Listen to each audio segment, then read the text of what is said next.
It's been almost 25 years of democratic rule in Nigeria, with the presidential system of government being embraced. Over the years, there have been arguments on the sustainability of the system, especially in the wake of heightened corruption, cost effectiveness, and other socio-economic challenges. In recent times, there have been calls for Nigeria to move from the presidential system with so much baggage to one that provides for rewards and sanctions. Just last week, a group of 60 federal lawmakers began calls for a shift to the parliamentary system, which they believe is most suitable for a heterogeneous society like Nigeria, sparking mixed reactions across quarters.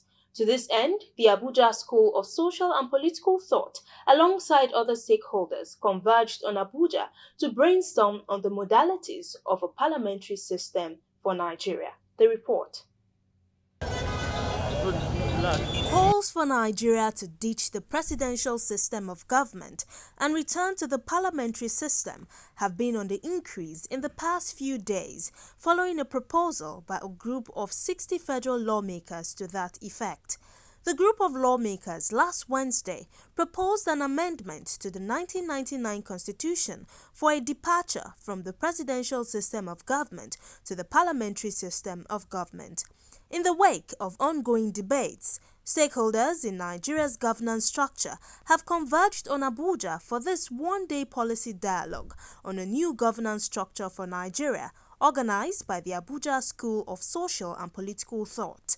Speaking at the event, the executive director of the school, Dr. Sam Amadi, and other speakers argued that the parliamentary system of government was better than the presidential system currently being practiced, as it is less expensive to run and provides better mechanisms for peer review and accountability. For other speakers, however, the issue at hand extends beyond the system of government.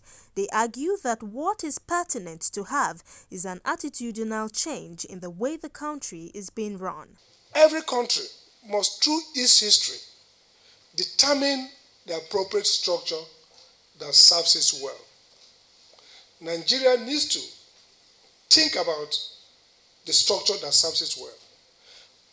We had greater economic development in the First Republic, although we had the unfortunate civil war that truncated our development.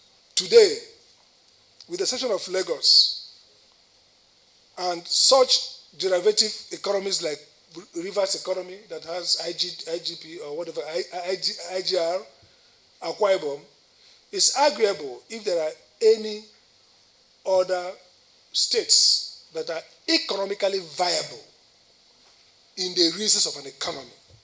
So there is no argument that since 1979, we have run down our economic possibilities.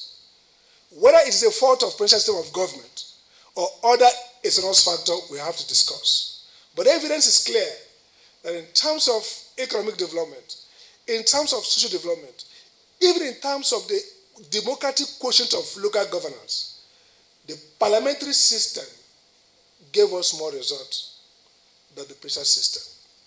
The political class, their teeth is dug into the 1 million barrels of crude oil that they are sharing every time. It's the toy that they are playing with. Tinubu is somebody, typically, once you get to that 1 billion barrels of oil per day, you lose all composition. They are just their appointments to share. So we have to confront them. A situation in which the federal government will take 52.68%. States are taking just 26.72%.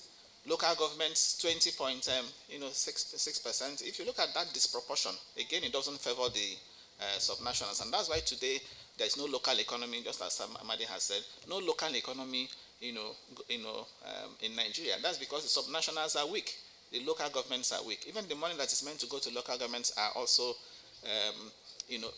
don't eventually get to them. There is no rocket science to move Nigeria forward. We have ideas how you have to stem corruption.